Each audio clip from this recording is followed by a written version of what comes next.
Muy buenos días, bienvenidos y bienvenidas, queridos colegas, al webinar Cómo generar intervenciones efectivas en psicoterapia y terapia familiar. Me acompaña el día de hoy mi querida colega, la psicóloga Angélica Islas. Hola, ¿qué tal? Bonita tarde ya para todas y todos. Un gusto estar por acá. Yo soy docente y terapeuta del diplomado. Nos da mucho gusto compartir con ustedes estas ideas generales respecto a la terapia familiar. Y respecto también de la psicoterapia, muy bien. Bueno, pues sin más preámbulo, les vamos a contar más o menos cómo va a ir el webinar del día de hoy. En primer lugar, vamos a hablar un poco con respecto a las expectativas que tienen nuestros asistentes a los webinars y también en los cursos de los diplomados con respecto de la psicoterapia y con respecto de la terapia familiar en general, acerca de qué es lo que debe contener este tipo de eventos para que realmente valgan la pena, ¿no? Para que realmente puedas aplicar el conocimiento que se está presentando precisamente en el evento. En segundo lugar, vamos a hablar sobre las generalidades acerca de la terapia familiar y de la psicoterapia con respecto a cómo se componen las intervenciones, porque todo el mundo nos dice, hay que hacer esto otro, aquí y allá, pero realmente nunca hemos desmenuzado cómo se componen precisamente las intervenciones. Posteriormente vamos a hablar de dos marcos de referencia muy importantes que son los modelos de la terapia familiar, la terapia y la psicoterapia, y posteriormente vamos a hablar con respecto de este marco de referencia que es el área clínica del DSM y de el CIE 11. Muy bien. Y vamos a presentar dos modelos terapéuticos de la terapia sistémica, que es la terapia familiar estructural, la terapia centrada en soluciones como modelos precisamente de terapia familiar y de psicoterapia. Y posteriormente vamos a presentar también cómo se maneja el área clínica y cómo atender situaciones de riesgo. Muy bien, y al final daremos una breve información sobre el diplomado en terapia familiar, edición número 90. Bueno, pues vámonos entonces con la presentación. Venga.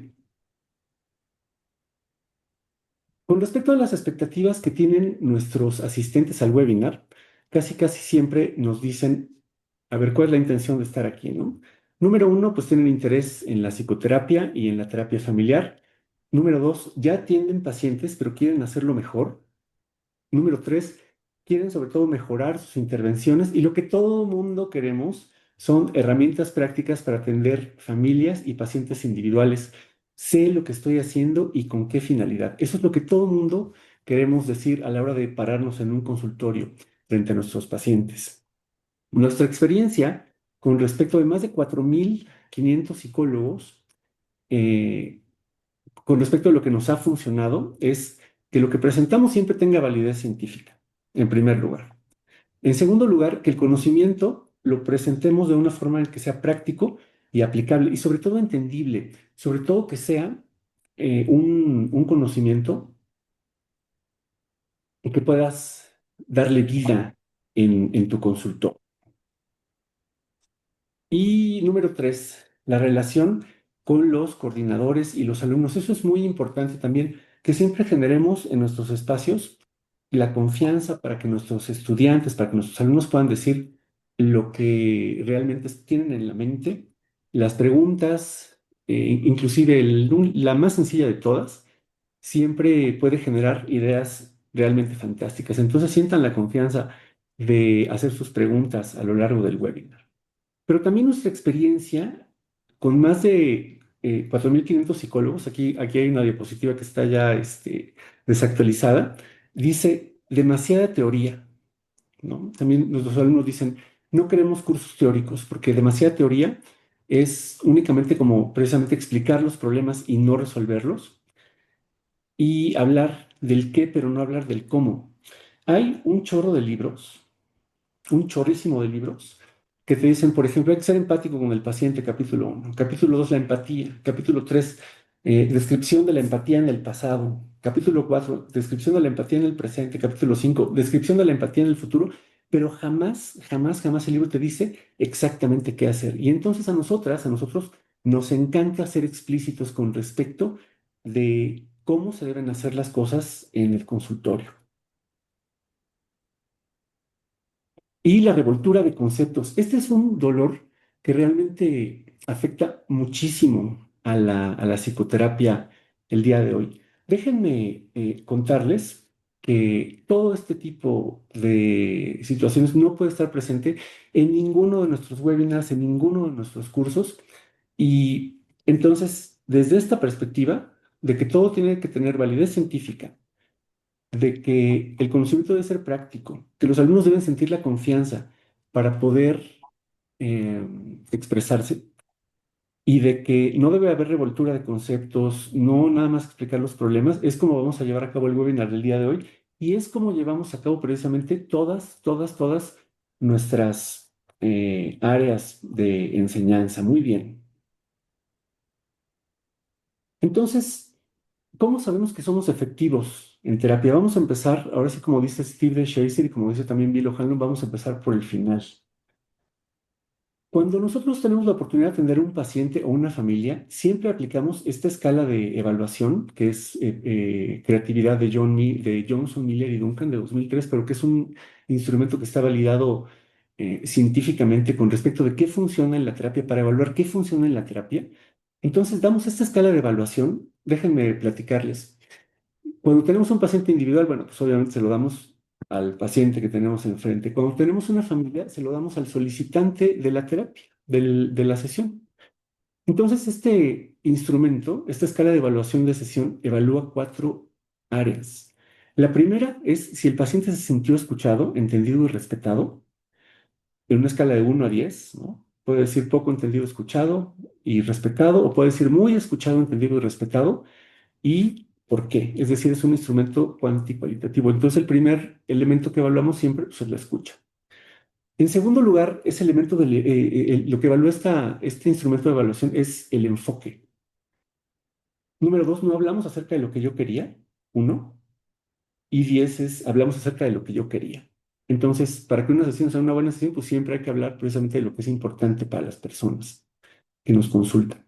La forma de trabajar del terapeuta que me atendió no me agrada en absoluto, uno, me agrada mucho, 10. Es decir, como que el modelo terapéutico le tiene que hacer sentido al cliente con respecto a cómo está tratando la información que nos está compartiendo. El punto número 4, que es el ítem más importante de todos, que es considero que la sesión del día de hoy no fue de ninguna utilidad uno y de mucha utilidad 10. Este es un parámetro que nosotros siempre manejamos en la práctica clínica de nuestros diplomados, precisamente para saber que nuestros alumnos están haciendo bien las cosas. Y entonces ustedes pueden preguntar, oye, ¿cómo salen calificados tus alumnos cuando atienden a una familia? ¿No? ¿O cómo salen calificados tus alumnos cuando tienen a un paciente individual? Bueno, pues nuestros alumnos en la práctica clínica del diplomado en terapia familiar siempre obtienen calificaciones de 8, 9 y 10, que de hecho es un parámetro para poder decir, este alumno está capacitado precisamente para poder ejecutar psicoterapia o para poder ejecutar la terapia familiar. Quiero hablar tantito, Jorge, de de las expectativas que mencionabas hace ratito, que son las que siempre nos comparten las terapeutas por acá cuando iniciamos un curso, ¿no? Que quiero pues sentirme segura. Me acuerdo de esta palabrita que decías ahorita. Quiero sentirme más segura en mis intervenciones, más segura en mis sesiones. Y esta escala me parece que es una herramienta bastante precisa para alcanzar esa seguridad. Estoy pensando que después de atender a una familia o a un usuario en terapia individual, tengo una escala en mis manos donde ya no es mi imaginación respecto a qué pasó en la sesión ni mi interpretación, sino tengo una herramienta física con estos datos cuantitativos de la experiencia del usuario y veo dieces, veo nueves, veo ochos. mm, en las palabras del alumnado, ese es el camino para la seguridad. Una vez que después de atender a sus usuarios tienen en sus manos estas calificaciones gratas, claro que se van sintiendo cada vez más seguros. Siempre les recomendamos usar estas escalas que nos sirven para igual observarnos y ir adquiriendo cada vez más esa seguridad. Por aquí hay un concepto que tiene desarrollado Scott Miller recientemente, que es un genio precisamente de cómo evaluar lo que funciona en terapia, que es de el trabajar informado por el usuario, ¿no? De trabajar precisamente con la guía de lo que le está funcionando al usuario o a los usuarios en el caso de la terapia familiar. Y esto revierte mucho el concepto precisamente del terapeuta, ¿no? De que es el terapeuta el que evalúa a los usuarios para ver si van funcionando bien o no. Y más bien son los usuarios los que evalúan al terapeuta, como en cualquier otro servicio, para saber que sí les está funcionando. Entonces, esta escala de evaluación, muchachas y muchachos, va a estar disponible en un sitio web que les vamos a dejar al final de la presentación. También van a poder descargar también el archivo de las diapositivas y el video con muchísimo gusto. Muy bien, entonces, vamos a continuar. Esta es la pregunta del millón de dólares. ¿Cómo logramos que nuestras intervenciones sean efectivas? Pues ahí les van los elementos clave de las intervenciones efectivas en psicoterapia y en terapia familiar. Nosotros somos terapeutas sistémicos, pero este desarrollo aplica para cualquier modelo terapéutico. Número uno, hay que trabajar con las personas correctas, es decir, con usuarios que realmente tengan necesidad de cambio. Y aquí les vamos a dar un ejemplo. Si yo aquí le llamo a Angie y le digo, oye Angie, quiero una consulta. Y entonces resulta que aquí yo me llamo Mariana, ¿no?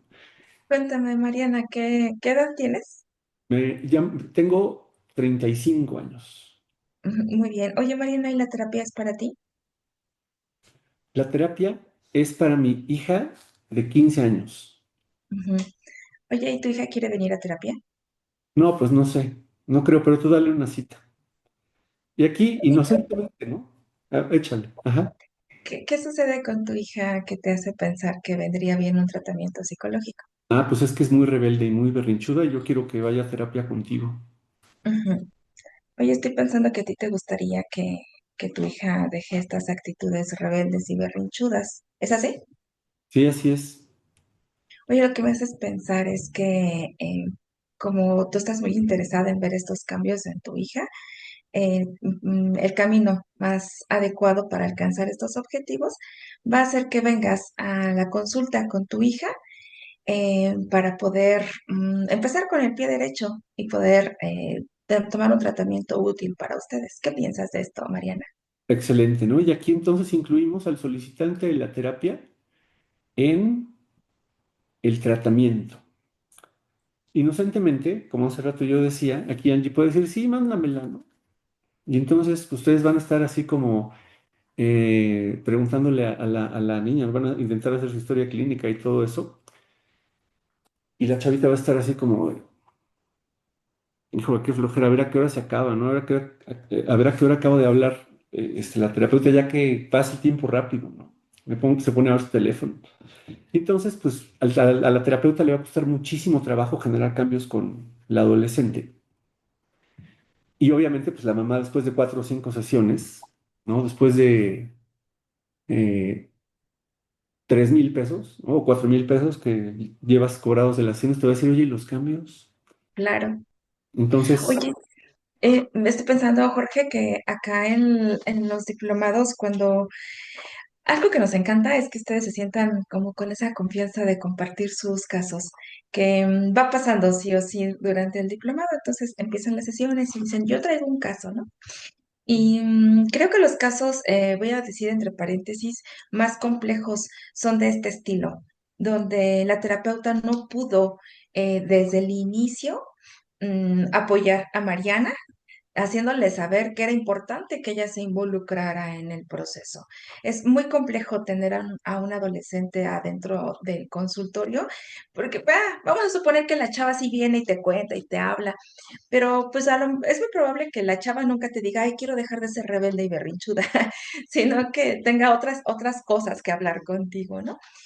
Y que la que necesitaba el cambio era la mamá. por supuesto la mamá va a reaccionar a esto, ¿no? Entonces luego la terapeuta ya trae como un problemote encima, ¿no? Ya no sé qué hacer, nos cuentan las alumnas, porque la mamá me mandó mensaje, me dijo que su hija sigue berrinchuda, que sigue siendo rebelde, y yo ya no sé qué hacer porque yo ya apliqué técnicas con la chava, hice unos test, bla, bla, órale, ¿no? Está complejo en ese sentido porque necesitamos involucrar a la mamá. Traes a la mamá y me voy a animar a decir lo siguiente, llámenme atrevida, pero es probable que hasta en una única sesión el conflicto pudiese quedar resuelto ya con la mamá aquí. con la familia.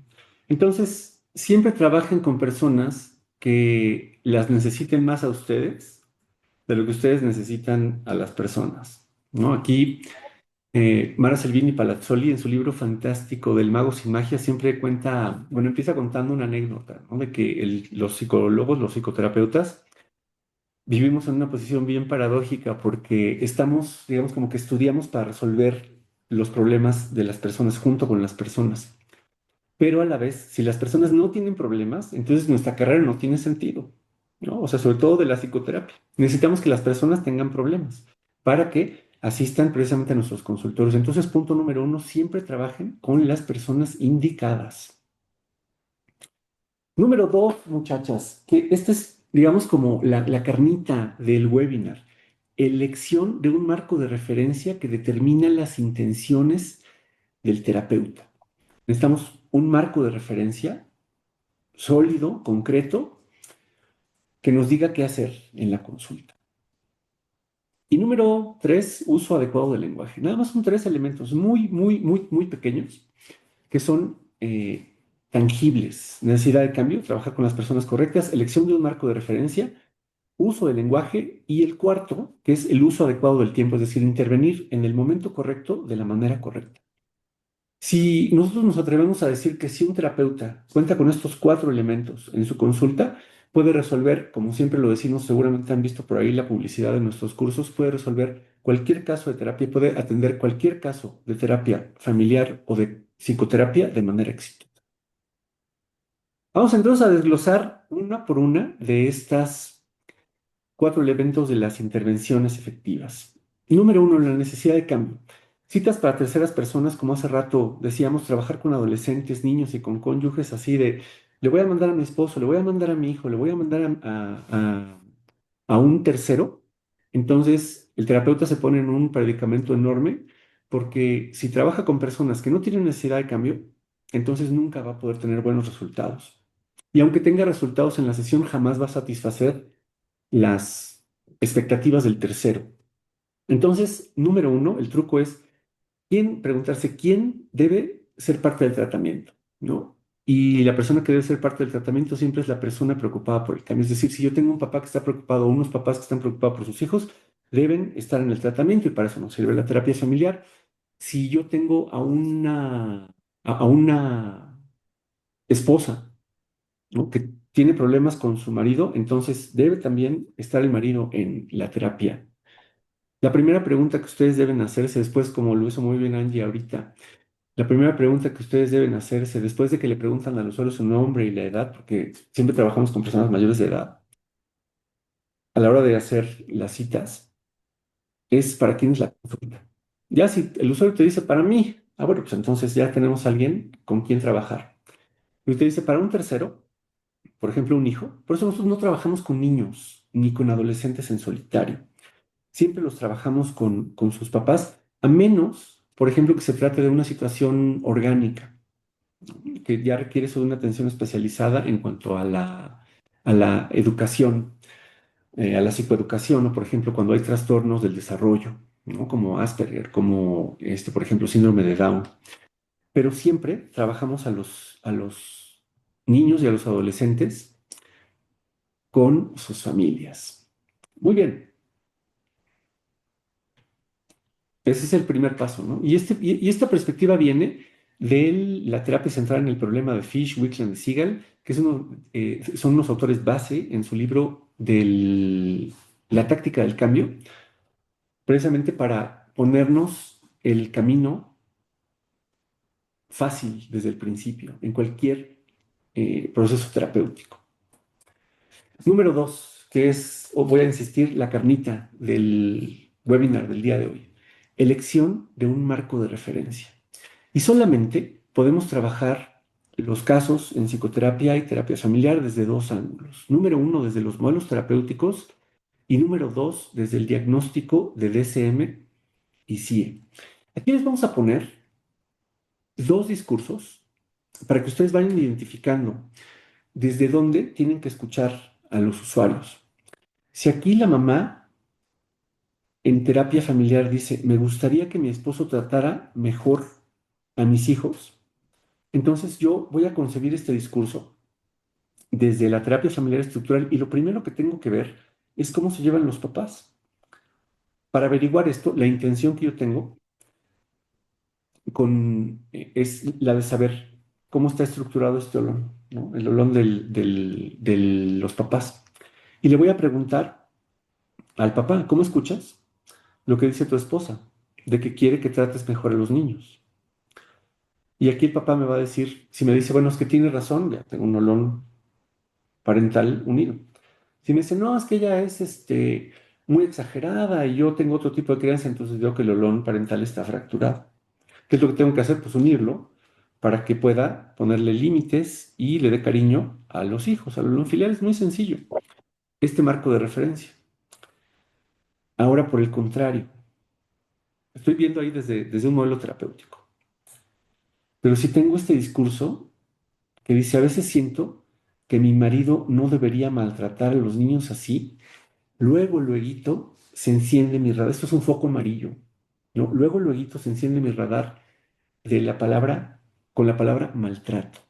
Y fíjense lo que va a hacer Angie aquí. Va a dejar de lado el modelo terapéutico y va a entrar en el terreno de DSM y de CIE con la intención de que, pues, de hacer un diagnóstico precisamente de violencia. He escuchado la palabra maltrato, que es un discurso disruptivo. Me lleva a enfocarme a DCM, a estar pensando en la violencia contra los niños. Y le voy a preguntar a la mamá, a qué te refieres con maltrato? Ok, entonces ella va a decir es que a veces se sale de sus casillas y nos pega. No empieza a aventar las cosas. Claro, entonces esto ya es otro tipo de conversación. Esto es un maltrato físico, violencia física, y se resuelve de manera diferente que lo anterior, ¿no? Donde solo puedo agarrarme del modelo terapéutico. Entonces, ¿qué es lo que tenemos que hacer aquí? Apagar el modelo terapéutico y explorar precisamente la situación de la violencia. ¿Para qué? Para poder atender a la 9046 de violencia intrafamiliar de Secretaría de Salud y generar una hoja de referencia a una institución especializada en la violencia de género.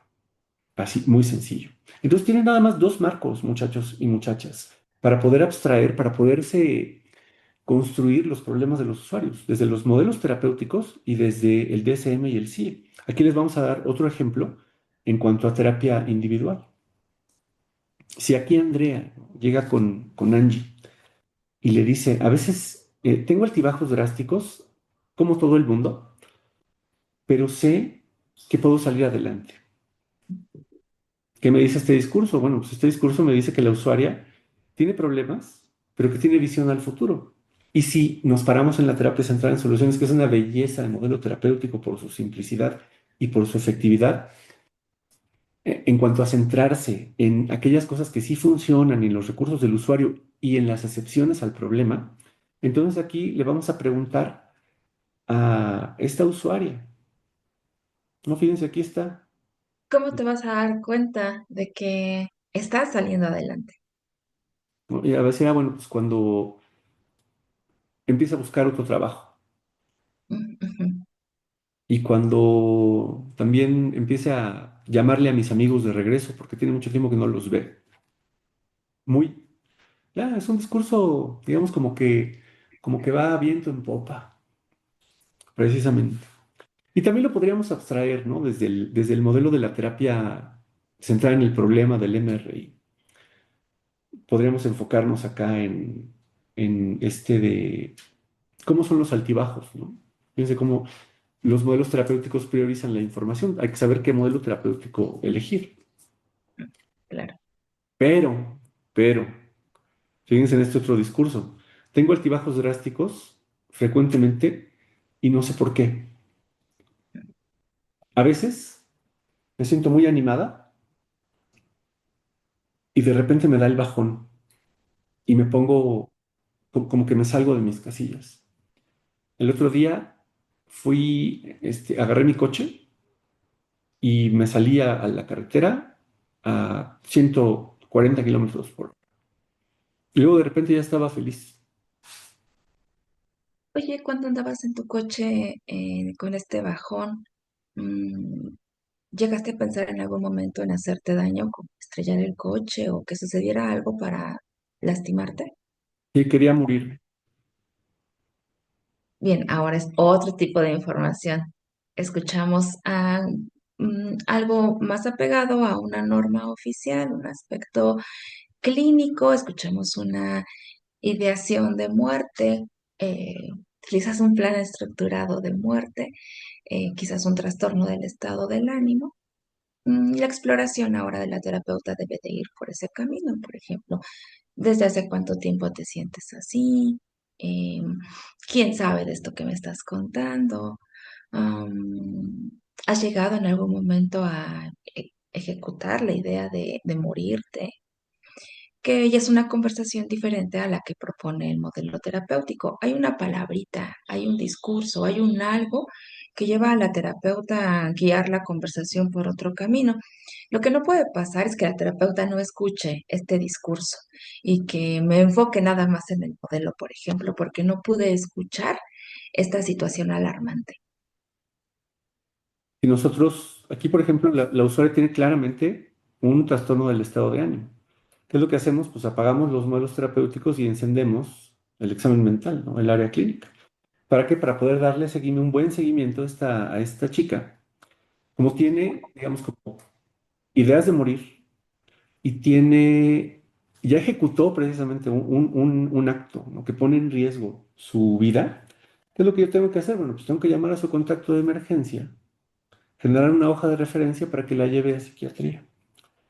Entonces, vamos a hacer un resumen. Aquí es muy sencillo. Ustedes nada más pueden escuchar a los usuarios desde dos ángulos, desde los modelos terapéuticos o desde el examen mental. Y me van a decir, oye, ¿se puede escuchar desde los dos ángulos al mismo tiempo?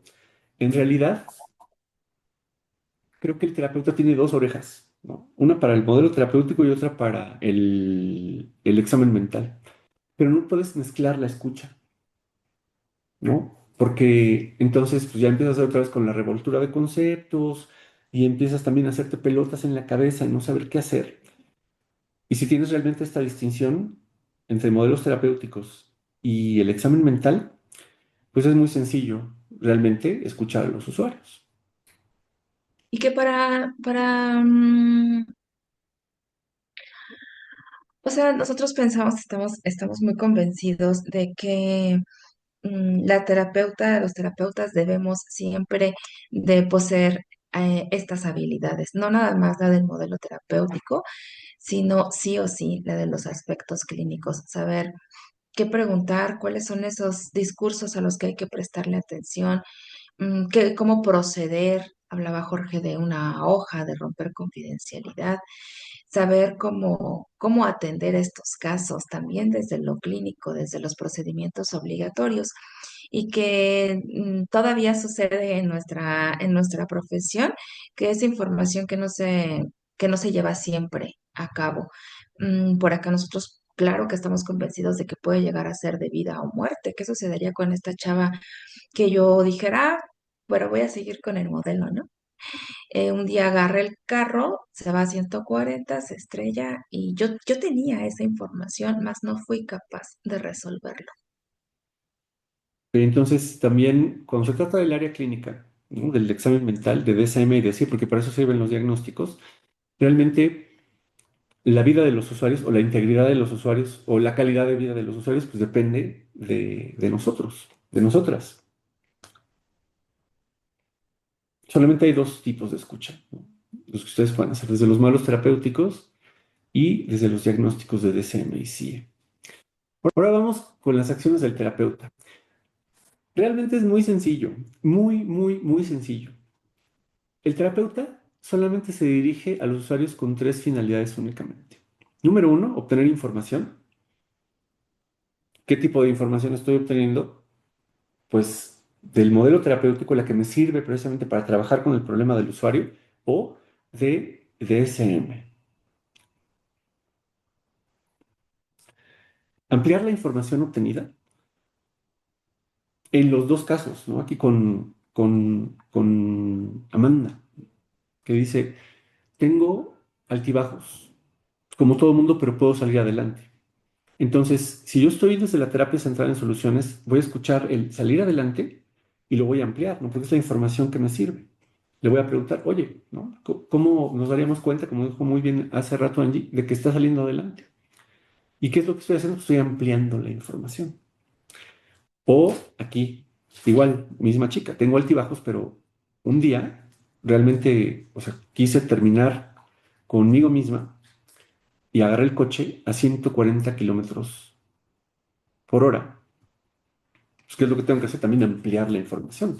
Pero ¿qué creen? Para poder ampliar la información, pues necesito saber desde dónde estoy haciendo mis preguntas. Y número tres, intervenir. Es todo lo que podemos hacer en sesión, ¿eh? Obtener información, ampliar la información obtenida o intervenir. Obviamente para Voy intervenir. a, perdón, Jorge, me voy a atrever a hacer a decir algo cómico por acá, porque decías que incluso el ampliar la información debe de estar parado, ya sea en el modelo terapéutico o en la intención de rastrear un aspecto clínico. Y, o sea, lo que no puedo hacer es buscar ampliar información sin pararme en una de estas dos ideas. Una pregunta hasta cómica sería, oye, ¿y qué carro manejas? Ay, oye, 140, tu carro ha de correr un montón, ¿no? O sea, es una pregunta que evidentemente amplía la información, pero que no me va a dar datos importantes porque no lo puedo acomodar en un modelo terapéutico para seguir ampliando la información, ni lo puedo acomodar en una situación de riesgo, simplemente es información que está de más. Entonces, ahí está la clave precisamente para no tener sesiones vacías, precisamente para no tener sesiones en las que al final de todo, la información que tienes te abruma porque es demasiada y ya no sabes qué hacer. Entonces, Claro. si ustedes quieren sentir seguridad precisamente en sus sesiones, hay que escoger un marco de referencia para escuchar al usuario. Es muy sencillo. Desde los modelos terapéuticos o desde las perspectivas clínicas, desde el área clínica, con con el apoyo precisamente del CIE 11 y del DSM-5.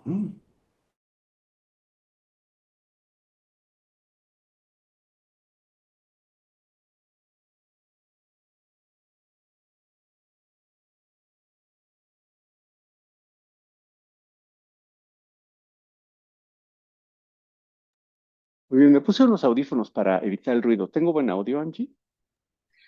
Sí, como que siento que te escuchábamos mejor hace Ok, ratito, déjame subirle mi volumen. voy a hablar un poco más fuerte, ahora sí ya, mejor. Venga, Sí, ok, bien. perfecto. Para evitar los sonidos ambientales, muy bien. Nomás tres. ¿Y qué creen? Podemos agregar una cuarta posibilidad, ¿no? Es obtener información, ampliarla, intervenir, pero esta cuarta posibilidad podría ser también la de detener a los usuarios. Porque si aquí la chica le está diciendo a Angie, ok, y sí, y entonces en lo que yo iba manejando, iba recordando también cuando estaba en la prepa, y es que en la prepa un novio me dejó, y desde ese entonces no he podido Oye, recuperarme. Miranda, espérame tantito, Miranda, para no perderme. Déjame saber desde hace cuánto tiempo se presentan en ti estos bajones. Ahí está, ¿no? Fíjense cómo la información de la prepa en este momento no le está sirviendo a Angie, me detiene, y entonces abre otro canal de información, pues que sí le sirva precisamente para qué, para alimentar el diagnóstico de DSM. Entonces, precisamente, creo que nuestros alumnos siempre saben qué hacer porque están parados en un marco de referencia que les permite precisamente hacer estas tres cositas. Muy fácil. Obtener información, ampliar la información obtenida o intervenir. Ahora, obtener información, ¿a qué nos referimos? A reconocer la naturaleza de la información. Y la pregunta que ustedes tienen que hacerse siempre ¿es la información que estoy buscando de acuerdo a un marco de referencia terapéutico o clínico? Y número dos, conocer la naturaleza de la respuesta que se debe obtener. Les vamos a poner aquí un ejemplo, como dice Angie, hasta cómico, ¿no? Fíjense, aquí Angie me va a preguntar cuántos años tienes, ¿no? En la historia clínica, a ver, dime tu edad. Fíjense, en una situación cómica, como dice Angie también. ¿Cuántos años tienes? Soy joven, Órale, ¿qué tan joven? Cuéntame, dame un numerito para saber qué tan joven eres. pues un numerito como de, ¿qué? Como de, ¿que quieres que te baile o quieres que te cante? ¿Qué tipo de numerito quieres que te haga? Órale, muy bien. Sí te veo joven, más ayúdame con ¿de qué año eres? ¿De qué año naciste? Ah, ok. En 1993. Estoy haciendo cuentas, has de tener 42 años, ¿es así? Ajá, bueno, que 32. Entonces, fíjense cómo se vuelve toda una pelotería de discurso. Ahí sí sencillito, ¿eh? Con algo que es tan concreto como la edad. Ujú. Ujú. Justo ayer, Jorge, me estabas leyendo la mente, yo creo, porque justo ayer un usuario, yo tengo el dato de su edad, por supuesto, porque es en línea y me ha llenado unos documentos. Y le pregunto, para confirmar, ¿no? Le digo, ¿qué edad tienes? Le voy a llamar José. Y me dijo, ¿de cuántos me veo?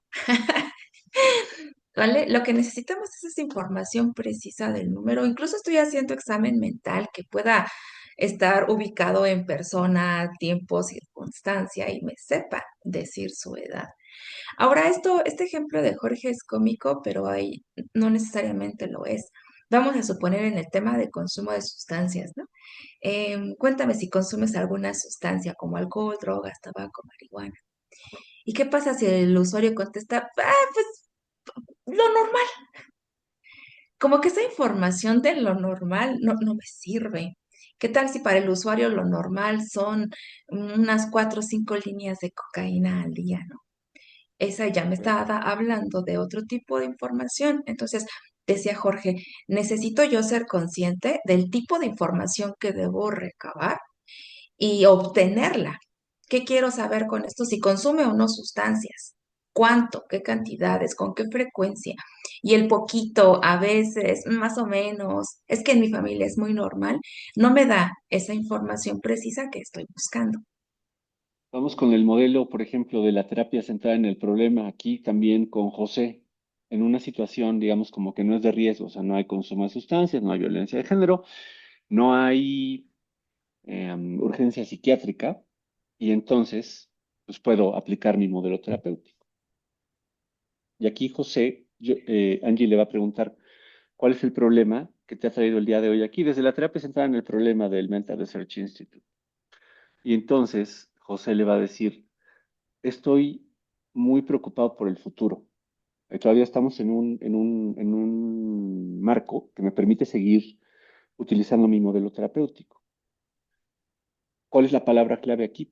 La frase clave, preocupado por el futuro.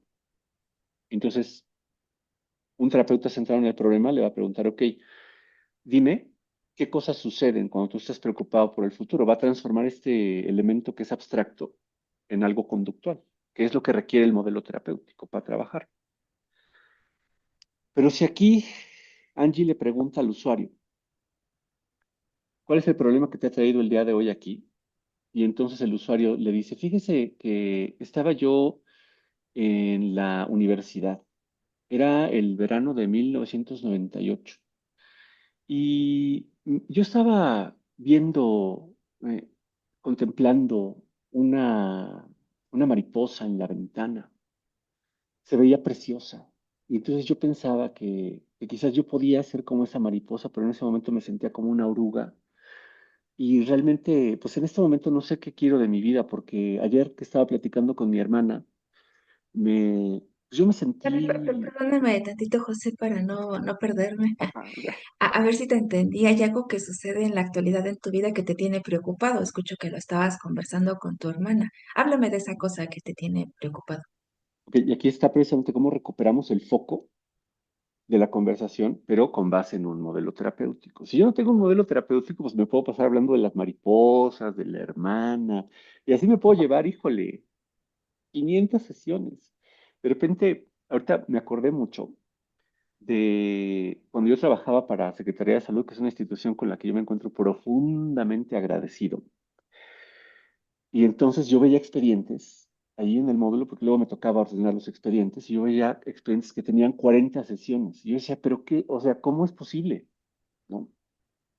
¿Cómo es posible que haya expedientes de 40 sesiones? No es posible, no es posible. ¿Qué haces en 40 sesiones?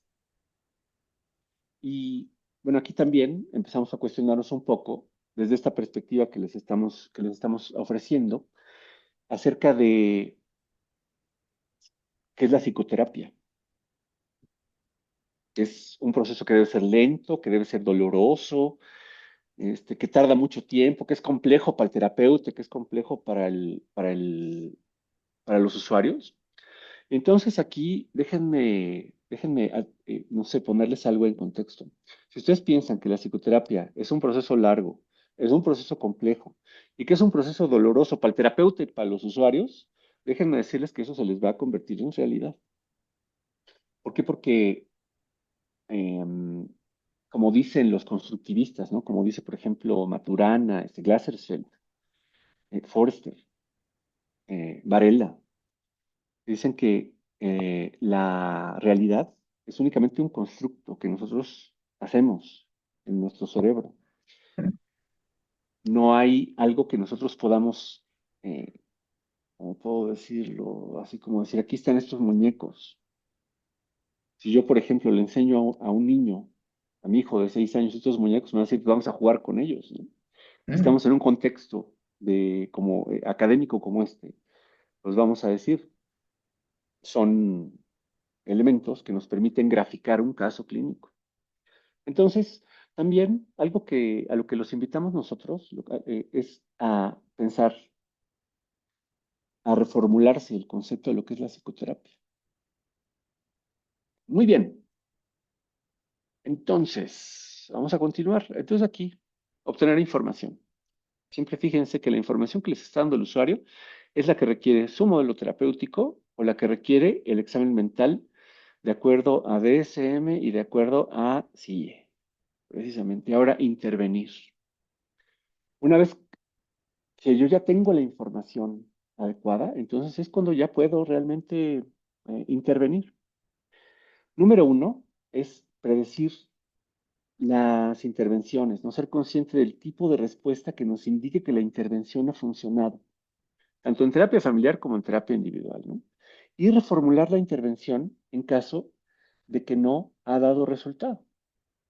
Entonces, si aquí vamos a volver con el caso de Pepe, de José, que estaba planteando hace rato Angie.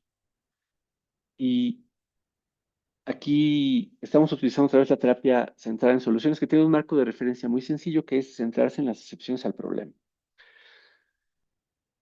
Y aquí Pepe le va a decir, estoy preocupado por el futuro. Yo voy a elegir mi modelo de la terapia centrada en soluciones y le voy a hacer una pregunta. Aquí Angie le va a hacer una pregunta. Mm, Me estás haciendo pensar, José, que hay algo en tu futuro que te gustaría que sucediera. Wow. Cuéntame qué es esa cosa ¿cómo te gustaría que fuese tu futuro? Ok, si ustedes están parados en el marco de referencia de la terapia centrada en soluciones, que decimos que es como el niño bonito de la terapia sistémica porque les encanta a los alumnos, ¿no? Este modelo terapéutico. Y aparte siento que da muchos resultados muy rápido.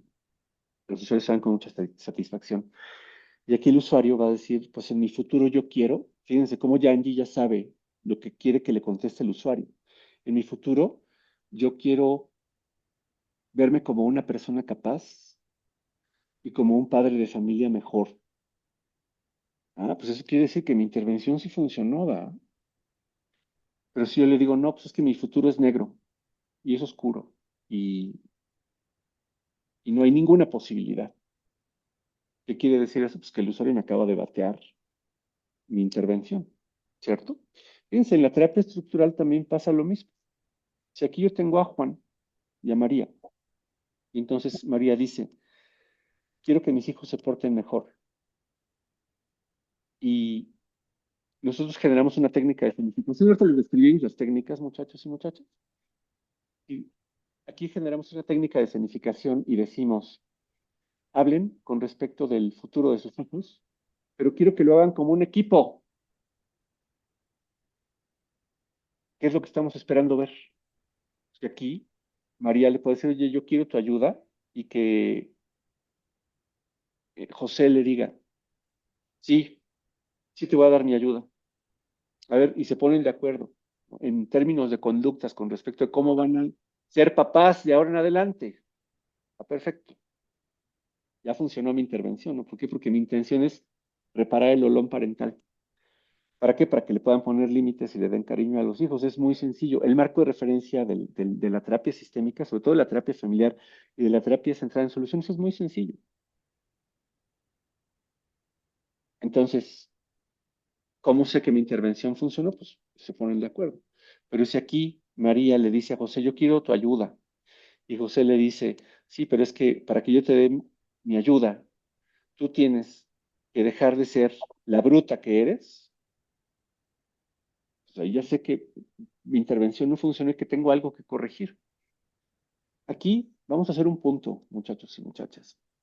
Entre más sencillo es el marco de referencia con el que concebimos los problemas, pues más sencillas son las intervenciones. Entre más complejo es el marco de referencia, pues más complejas son las intervenciones también.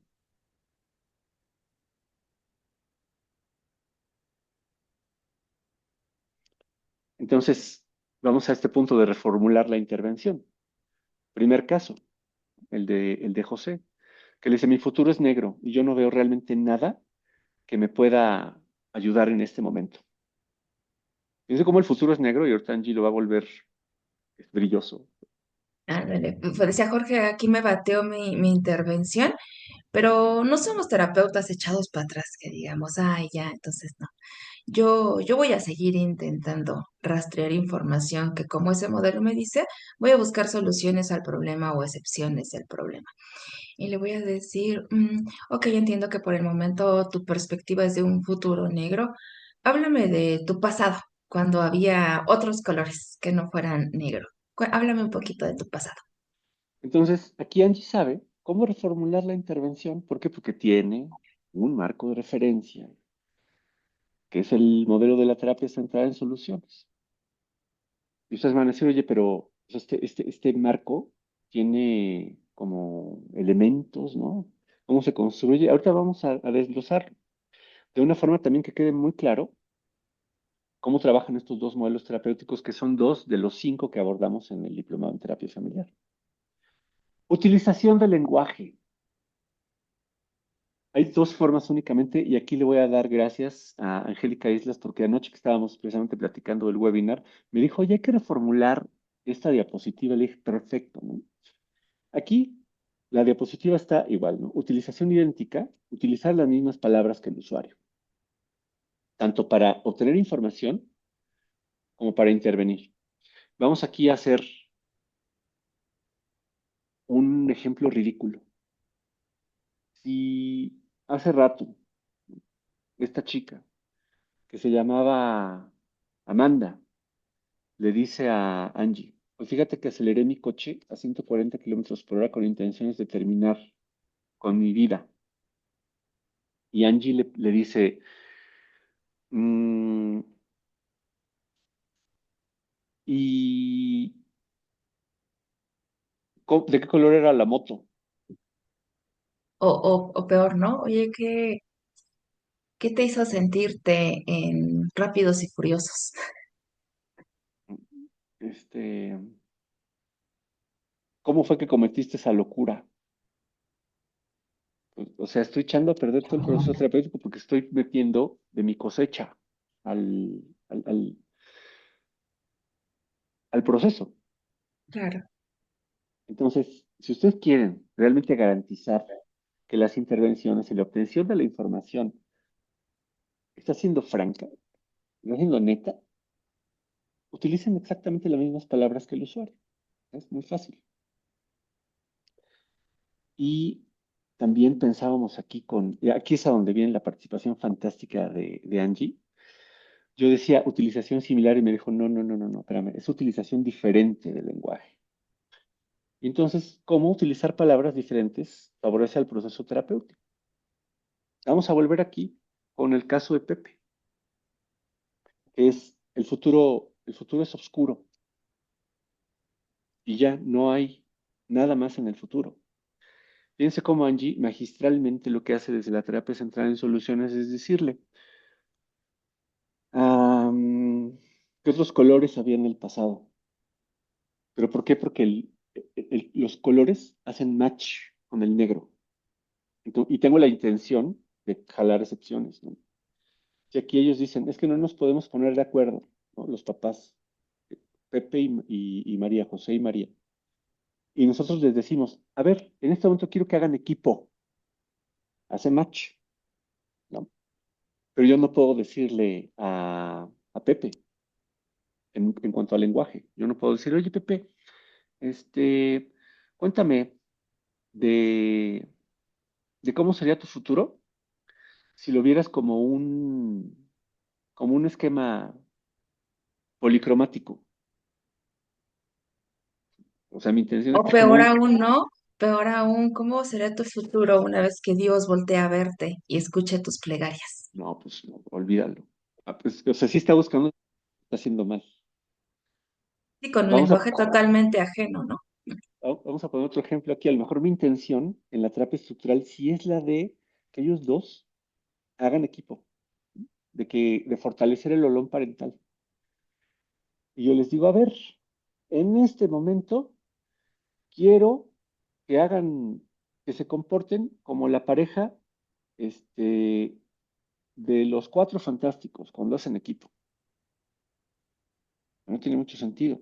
Y ojo, muchachas, esto del meter lenguaje, o sea, del meter las palabras inadecuadas a la hora de la sesión, creo que no tiene mucho que ver con con los alumnos, ¿no? Sino con un mal entrenamiento. ¿Por qué? Porque hay modelos terapéuticos que hay por sí son patológicos y que te obligan a meter lenguaje que no está en el discurso del usuario, ¿no? Te obligan a meterle cartas ahí al juego que no están en el tablero. Pero si tienes una revoltura de conceptos, o sea, si estás mezclando un modelo que ya de por sí es patológico, que no digo, no lo digo despectivamente, ¿no? Sino lo digo como desde una apreciación franca. El psicoanálisis es patológico, o sea, es cochambroso, busca el error. Si lo mezclo con una terapia humanista, y luego lo mezclo con una terapia cognitivo-conductual, pues entonces obviamente que voy a meter cartas de todos colores y sabores y a la hora de que estoy haciendo el pozole, le voy a echar mermelada. No, no va a quedar rico, ¿verdad? Entonces, fíjense muy bien desde dónde están incluyendo lenguaje, desde dónde están incluyendo palabras, si es así, qué está sucediendo en su sesión. Entonces, vamos con, vamos a hacer un resumen. Número uno, hay que trabajar con las personas correctas. Número dos, hay que trabajar con un marco de referencia que se refiere a un modelo terapéutico o al examen mental de acuerdo a CIE es 11, ¿no? Y de acuerdo a DSM y la utilización del lenguaje. Hasta aquí vamos con esos tres puntos. Vamos con el cuarto, que es el uso del tiempo y también de acuerdo a un marco de referencia.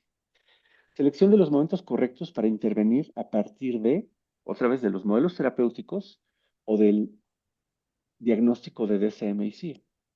Vamos a regresar aquí con el caso de Pepe. Y ya me contó del verano y de las mariposas y todo eso. Me voy a equivocar en el tiempo. Y resulta que faltan 5 minutos para que termine la sesión. Y yo le pregunto, ¿qué te gustaría lograr con la terapia? O sea, está totalmente fuera de tiempo. Una intervención correcta en tiempo es que desde el principio, ¿no? Acabando la historia clínica, después de llenar el consentimiento informado, después de llenar el aviso de privacidad, después de hacer la historia clínica, descartar situaciones de riesgo, yo le pregunto, ¿qué te gustaría lograr con la terapia? Estoy correcto en el tiempo. Si aquí ellos 2 están teniendo una buena plática con respecto a cómo ser papás para sus hijos en terapia familiar, y yo lo dejo pasar y los felicito 30 minutos después, y les digo, qué bien, qué buena escena hicieron hace 30 minutos, pues también estoy fuera de tiempo. Si yo como terapeuta familiar estructural me utilizo en este momento, que están haciendo bien las cosas, y les digo, ok, lo están haciendo perfecto. Le pregunto a los niños, ¿qué sienten ustedes de ver a sus papás platicando diferente? Estoy correcto en el tiempo. ¿Qué, cómo le hicieron en este momento para platicar de una manera diferente, que es armoniosa, y estoy metiendo mi lenguaje, que es armoniosa y que hace sentir bien a sus hijos? Estoy correcto en el tiempo. Entonces, se trata de utilizar las intervenciones correctas en el momento correcto. Y aquí me van a decir, oye, Jorge, oye, Angie, ¿no? Nos van a decir, ¿y el tiempo cómo se utiliza en las situaciones de riesgo? Ah, pues ahí está mucho más evidente. Si aquí la chica que corre a 140 kilómetros por hora en su coche con intenciones de morir, nos vamos a equivocar en el tiempo, ¿verdad, Angie? Ahí les va con los equivocamos en el tiempo. Luego los alumnos y los chicos con los que compartimos este tipo de espacios nos dicen, oigan, ¿y ustedes preparan los casos antes? ¿Tienen un guión? Les puedo decir, así, con toda sinceridad, que si preparáramos los guiones, no nos sale. Y luego también nos preguntan, oigan, ¿y cómo le hacen? Pues porque tanto Angie como yo conocemos los mismos modelos terapéuticos y aunque tenemos estilos diferentes, la intención de la intervención va a ser exactamente la misma. Ahí está, digamos, como que el truco, ¿no? La magia de cómo generamos este tipo de espacios, que nos permite, pues también, creo que en algún momento ser didácticos, ¿no? Presentarnos de una forma didáctica. Esto no tiene guión, ¿no? Y aquí Angie se va a equivocar en el tiempo en cuanto al DSM y el CIE, el examen mental. Y le va a decir, corro mi coche a 140 kilómetros por hora. Cuéntame, ¿cómo te vas a dar cuenta de que tu problema se ha resuelto? Está utilizando la terapia centrada en soluciones cuando debería estar haciendo examen mental y se va a equivocar en el tiempo y la usuaria se va a ir, digamos, como con medio resultados. Ahí ya la puso en riesgo, porque esto Claro. agarra el coche y a 140, es un error de tiempo. Ujú. Si regresa a la siguiente sesión y ahora sí a la siguiente sesión, yo digo, híjole, es que debía haber utilizado el examen mental y llamar al contacto de emergencia, hacer una hoja de referencia para psiquiatría, es un error gravísimo de tiempo. ¿Por Claro. qué? ¿Por qué? Porque en la primera sesión yo debí de haber generado la hoja de referencia, mandar llamar a un contacto de emergencia para que la lleve al psiquiatra. Creo Si hay que el errores, ejemplo, perdón, más evidente es en el caso de en la norma 046, la violencia contra las mujeres. Cuando tienes enfrente de ti a una usuaria que te dice, quiero separarme de mi pareja, y quiero fortalecerme, vengo a terapia para trabajar mi autoestima, sentirme fuerte para dejarlo, porque él me pega y quiero ahora tomar la decisión de alejarme porque cada vez es más violento. Ya lo último que pasó fue que hace 4 días me ahorcó, mire cómo tengo el cuello lleno de moretones y me dijo que para la próxima me iba a matar. Un timing tremendamente peligroso es el pensar, órale, vamos a trabajar en su autoestima, le voy a ayudar a fortalecerse por medio de un modelo terapéutico.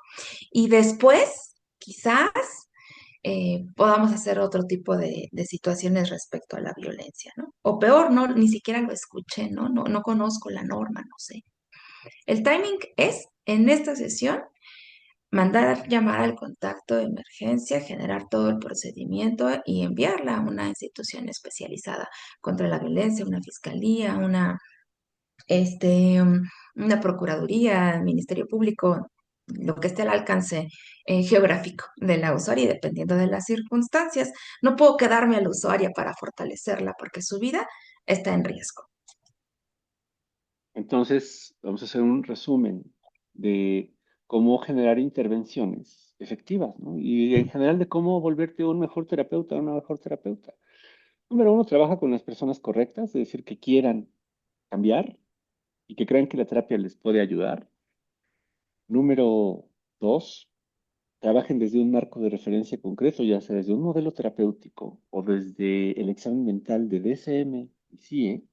El uso del lenguaje, si ustedes quieren hacer una terapia 100% segura, pues utilicen exactamente las mismas palabras que los usuarios para hacer sus intervenciones, para obtener información. Y número cuatro, cuiden el tiempo de las intervenciones, ¿no? Va todo como junto con pegado, ¿no? ¿De qué depende? Pues depende de que el terapeuta tenga aquí en la cabeza un marco de referencia desde donde está interviniendo.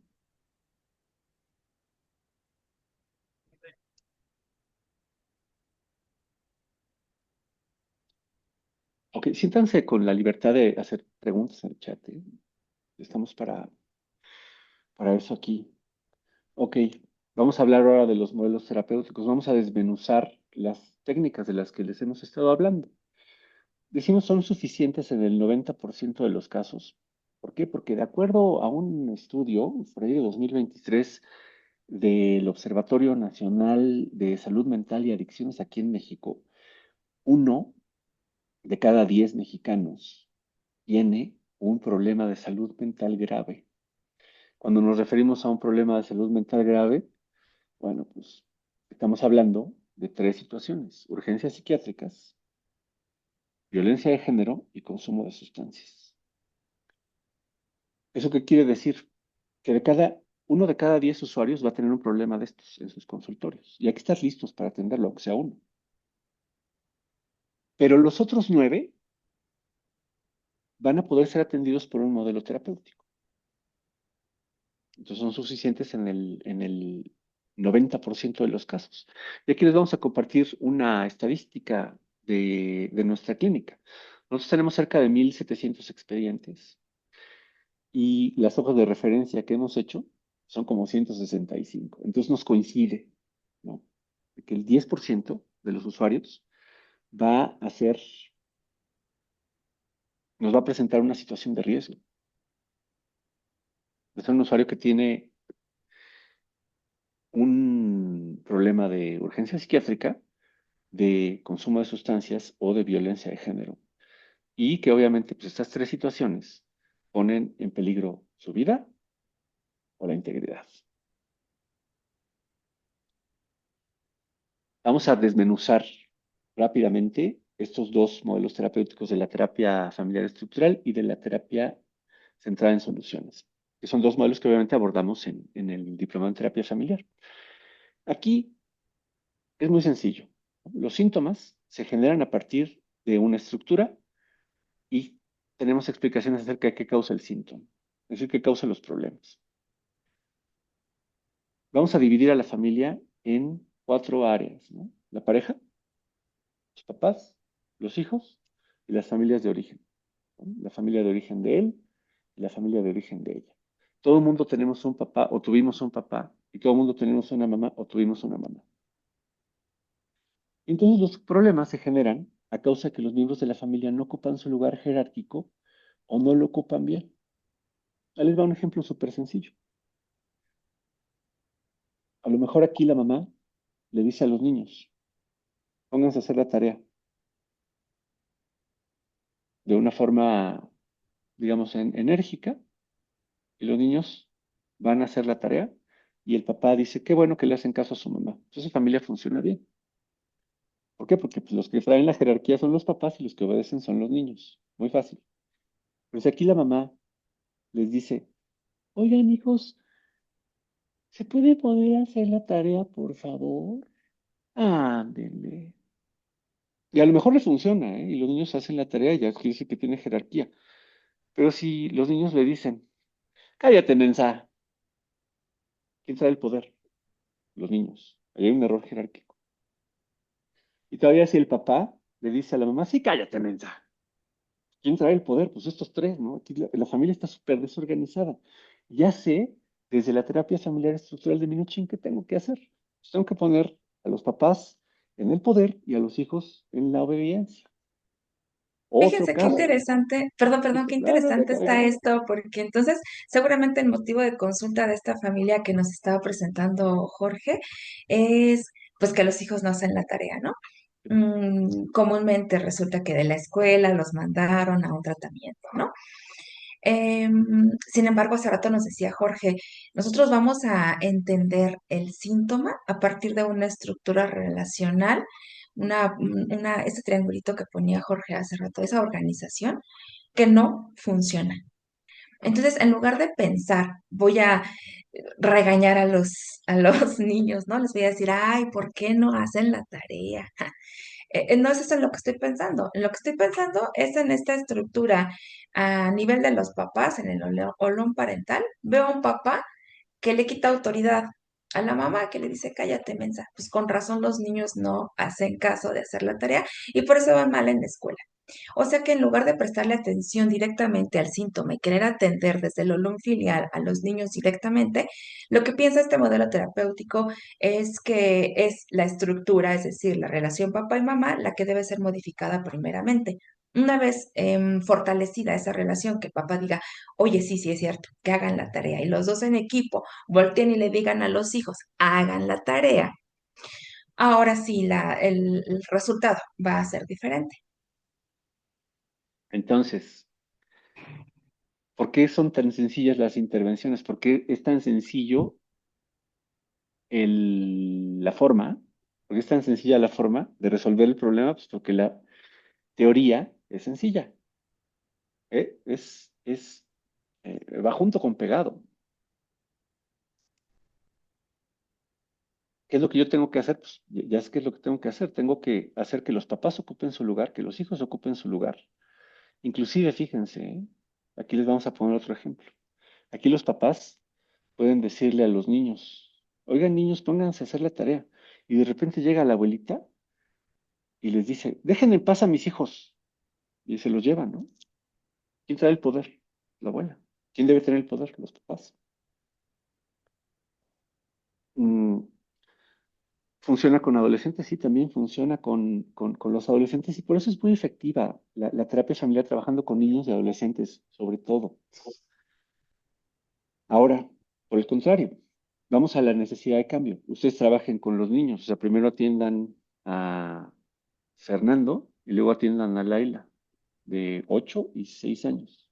Ahí les encargo, ¿no? Porque si el papá sigue descalificando a la mamá, pues todo el trabajo que ustedes hagan en la sesión, por muy bonito que sea y tengan, les hablo desde una experiencia personal, no tengan muchos juguetes y su consultorio esté decorado así para niños y todo eso, pues no, realmente no, como que todo el ambiente de la terapia de niños, pues es accesorio. ¿Por qué? Porque aquí van a estar luchando siempre con un olón parental que no tienen presente en su consultorio. Les digo que les hablo a título personal porque yo trabajaba así, ¿no? Me encantaba trabajar con los niños, con el análisis transaccional digo, con este modelo terapéutico de Donald Winnicott, del objeto transicional precisamente, ¿no? Con los peluches y el inconsciente, los niños y todo eso. Yo veía luego que los niños, pues sí avanzaban, pero pues porque tenían un olón parental fuerte.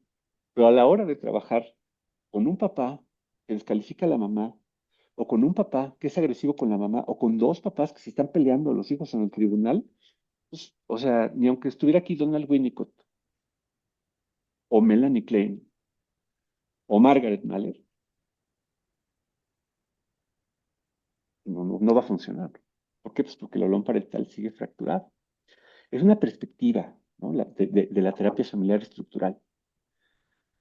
Y ustedes van a decir, oye, sí, ahí está la teoría, pero ¿cómo intervenimos? Perdón, ¿no? Entonces, La terapia familiar estructural se basa en vínculos jerárquicos y en la pertenencia. ¿Quién debe tener el poder? Los papás. ¿Quién debe estar en el unión parental? Los papás.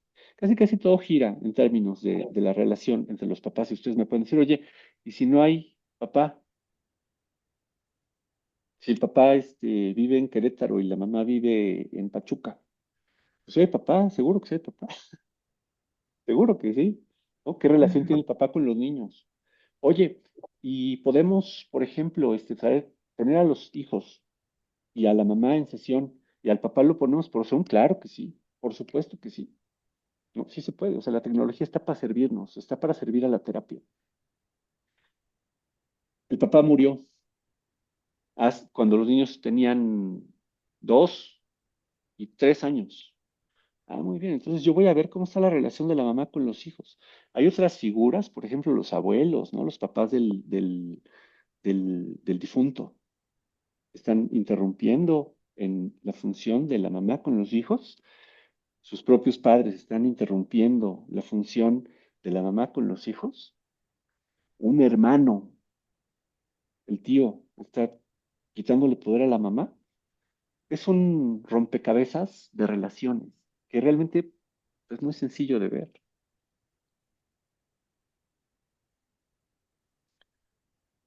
¿Cuáles son los objetivos del tratamiento? Todos los tratamientos deben tener objetivos. El primer objetivo de la terapia estructural es un cambio de perspectiva que tienen los miembros de la familia entre sí. A eso llamamos reestructuración. ¿Qué tengo que hacer aquí? Pues que la mamá vea al papá como un aliado y que el papá vea a la mamá como una aliada y que los hijos vean a los papás como figuras jerárquicas de poder, ¿no? A los que les tienen que hacer caso. Si los niños ven a los papás así o a la mamá, ¿no? Así como de, pues usted es igual que yo, ¿no? Que es la sonza, y mi papá nos apoya diciendo que es la sonza, entonces, obviamente los niños van a seguir presentando síntomas. ¿Qué tengo que hacer? Pues que los niños vean a su mamá como la mamá, como una figura de poder, la dejen ver, de ver como la sonza y que el papá apoye a la figura de poder. Sobre todo para trabajar con niños y adolescentes, ¿no? Que los miembros de la familia ocupen su lugar jerárquico y que lo ocupen bien. Objetivo secundario del tratamiento, resolver el motivo de consulta, porque yo puedo hacer todas las maniobras estructurales, otras las vamos a mostrar, pero si no atiendo el motivo de consulta, pues no tiene mucho sentido. ¿Qué información debo obtener? Bueno, pues de la estructura, de cómo se miran los miembros de la familia entre sí. Número dos, obviamente tengo que atender el síntoma. Y número tres, tengo que atender la realidad familiar.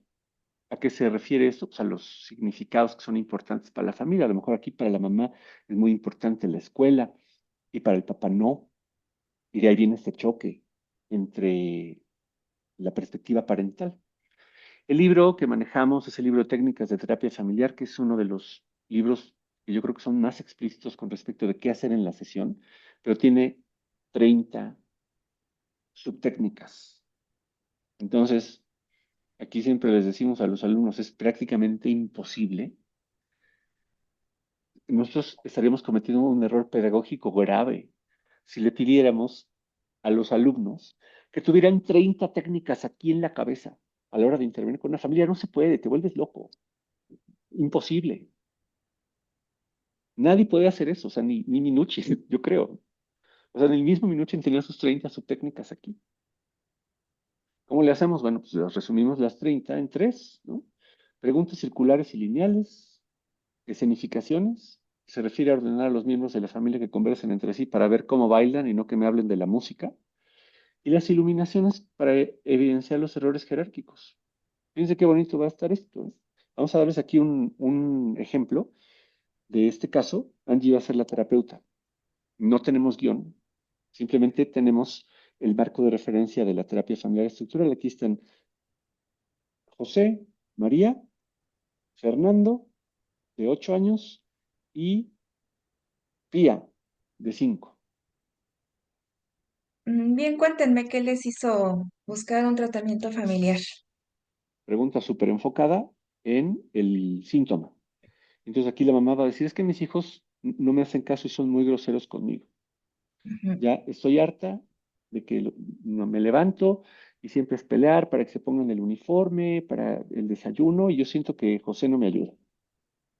¿Cómo escuchas, José, que comenta María que vienen a razón de que sus hijos no le hacen caso, que está harta de pelear, que son groseros y que encima está sintiendo que tú no le ayudas? Pregunta circular, ¿no? Lo que está viendo Angie es cómo observa él el discurso, cómo observa el papá el discurso de la mamá, el discurso de la ayuda, el discurso del hartazgo, del día a día. Tantito como entre paréntesis y con los elementos lingüísticos de María, ¿no? Porque lo que no puedo hacer es caer en el error de decir, oye, yo entonces, escucho entonces que tú, José, a razón de el patriarcado y de estas posturas dominantes del hombre en casa, o sea, ni siquiera forma parte del discurso de la familia. Puede que no les haga sentido. Estoy partiendo de un marco de referencia personal y casi seguro voy a recibir una retroalimentación negativa. Simplemente me apego a los elementos lingüísticos del sistema familiar. A las palabras, ¿no? Porque aquí, fíjense, del patriarcado, ni tiene intención, porque no tiene modelo terapéutico, ni tiene DSM, ni CIE, ni examen mental, ni tampoco tiene lenguaje, porque el patriarcado jamás lo dijo a la familia, y ni tiene tiempo. O sea, es una intervención que jamás va a dar resultado. Claro. Por el contrario, una pregunta circular sencillita, ¿no? De cómo escuchas lo que dice tu esposa, trata de la familia de que siente que tú no le ayudas, y él lo que va a decir es que siempre que yo hago algo, ella me descalifica. Ujú. A ver, voy a pedirles en este momento, María y José, que platiquen acerca de qué manera deben de hablar con sus hijos para que sí se puedan ayudar y dejen de descalificarse entre ustedes. Técnica de escenificación, muy fácil. Entonces aquí María le va a decir, oye, es que ¿sabes qué? Lo que yo quiero es que tú me ayudes, por ejemplo, con la ropa, que la coloques en los cajones donde van. Y él le va a decir, es que siempre que yo coloco la ropa donde yo creo que va, tú me dices que soy un inútil. Y él ya le va a decir, pues es que si eres un inútil. O sea, tú te metes, te vas a tu oficina, llegas y yo ya Pero tengo espérame, todo. espérame, espérame tantito, María. Mm, déjame preguntarte, José, cuando ella te dice que eres un inútil, ¿eso te motiva a ayudar en casa? Es una pregunta lineal, ¿no? Así muy directa para obtener información. Le va a decir, no, no, no me ayuda que me diga que soy inútil. Claro, claro. ¿De qué manera te gustaría que María te hablara? Dijiste que descalificándote, no, diciéndote inútil, ¿no? ¿Cómo te gustaría que María te hablara? Pregunta lineal y él va a decir, pues que me hablara con cariño, que nos Ujú, viéramos como uno mismo, ¿no? ujú, Hasta claro. con esa canción nos enamoramos de Timbiriche, tú y yo somos uno mismo. Aquí Ujú. nos podemos desenfocar y decirle, ah, sí, ese álbum estaba padrísimo, ¿no? Era rojo y salió en 1983. A ver, cuéntame del álbum. Pues no, no tiene sentido, Ajá, porque no es parte del modelo terapéutico. Entonces aquí claro. tiene ese significado de la realidad familiar de uno mismo. Fíjense cómo lo va a usar precioso. A ver, yo lo que estoy viendo es a un hombre que le está pidiendo a su pareja que sean uno mismo. Se acuerda de cómo se enamoraron. Y ahorita quiere ser uno mismo como papá y mamá para poderse ayudar, hablarse con cariño. A ver, voltea y platica con tu esposa respecto a esto. Dile la importancia que tiene para ti, que te pida las cosas y que te hable con cariño. Para que sean uno mismo. Y fíjense cómo aquí tenemos la información de que el olón parental está fracturado, ya lo ampliamos con una sanificación, se descalificaron, y ahora sí, como yo sé que desde mi modelo terapéutico que tengo que unir al olón parental para que los niños hagan caso y dejen de tener síntomas, entonces la respuesta que estoy esperando, y ustedes ya saben qué parte de la película quieren ver, ¿no? Inclusive ahorita a lo mejor con este pedacito de interacción, ustedes ya saben que quieren que ellos dos se hablen como uno mismo. Dice aquí, por ejemplo, María le dice, a ver, bueno, sí, vamos a hacer uno mismo. A mí me gustaría que tú me ayudaras con la ropa y con, acomodar el refrigerador y que llegaras y que les dijeras que me hicieran caso, porque pues tú eres un hombre, pues te quieren mucho y si eres una figura de autoridad. Y aquí él le dice, sí, a ver, eso es lo que voy a hacer. Siguiente escena. No, no nos gusta platicadito, nos gusta ver los cambios en vivo. Entonces aquí lo que van a hacer ellos es que le van a decir a los niños, a ver, a partir de ahora nos hacen caso. Y los niños se van a quedar con cara de, "Uf, ¿quiénes son estos, no?"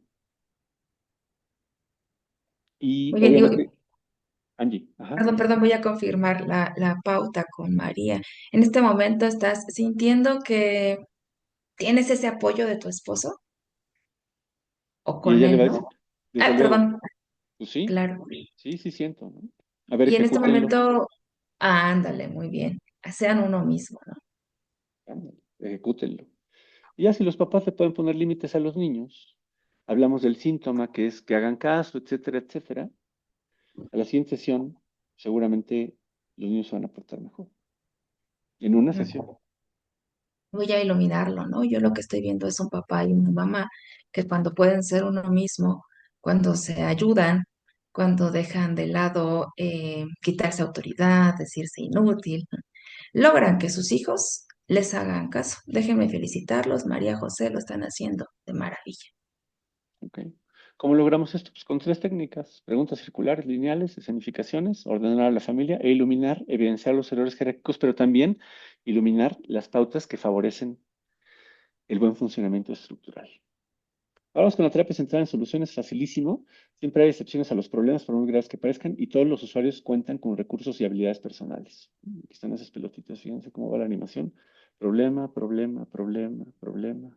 Excepción, problema, problema, problema. ¿En qué nos fijamos? Pues en la pelotita blanca. El origen de los problemas es completamente irrelevante.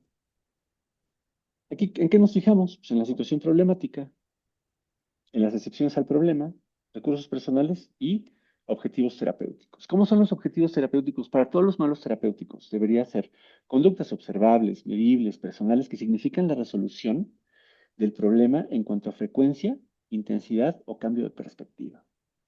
Así, muy sencillo. Si aquí, va a ser mucho más sencillo que la terapia estructural. Aquí él le va a decir, yo quiero, veo negro mi futuro.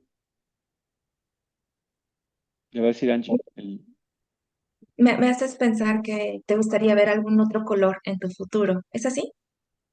sí, ¿Qué te gustaría ver en tu futuro? pues me gustaría verlo azul. ¿Cómo te vas a dar cuenta de que tu futuro está siendo azul? Ah, pues cuando empiece a buscar otro trabajo, deje de preocuparme de que la inteligencia artificial me va a desplazar y empiece a buscar citas con alguna chica para formar una familia. Ujú. Cuéntame, ¿cuándo fue la última vez que buscaste una cita o que buscaste trabajo o que dejaste de preocuparte por las inteligencias artificiales? Ahí están, ¿no? Entonces, mil sobre hojuelas. Y situación problemática, está preocupado, ¿no?, por el futuro, excepciones al problema, recursos personales y objetivos terapéuticos, ¿no? Aquí lo que quieres es dejar de estar preocupado por el futuro. Las técnicas son súper sencillas, ¿no? Preguntar sobre excepciones, detectarlas, construirlas o amplificarlas, ¿no? Aquí lo que Angie hizo fue construirla, ¿no? Porque dijo, mi futuro es negro y lo volvió azul. Si el usuario hubiera dicho, "Mm, creo que veo una lucecita en mi futuro", pues obviamente ahí está el significado sobre el que tenemos que ir, que es la lucecita, y le preguntamos, ¿no? Cuéntame más acerca de la lucecita. Entonces, si no hay excepciones, las creamos y las amplificamos, ¿no? Normalización, que significa todo el mundo en alguna ocasión nos hemos sentido atorado en nuestras vidas, ¿no? Y los elogios.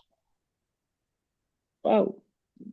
Se ve que sí has tenido momentos en los que has dejado de estar preocupado por el futuro. Bastante sencillo. Para ir concluyendo, muchachas y muchachos, ahora sí vamos a hablar del diagnóstico clínico de DSM. Recuerden que abstraemos los problemas o nos construimos los problemas de los usuarios de dos formas: los modelos terapéuticos y el diagnóstico clínico de DSM y CIE. Y este diagnóstico de DSM y CIE del examen mental es indispensable en el 10% de los casos. ¿Qué nos vuelve mejores terapeutas? Pues obviamente el modelo terapéutico, distinguir también entre el diagnóstico clínico, que nos da precisamente pauta para seguir las normas oficiales mexicanas de Secretaría de Salud.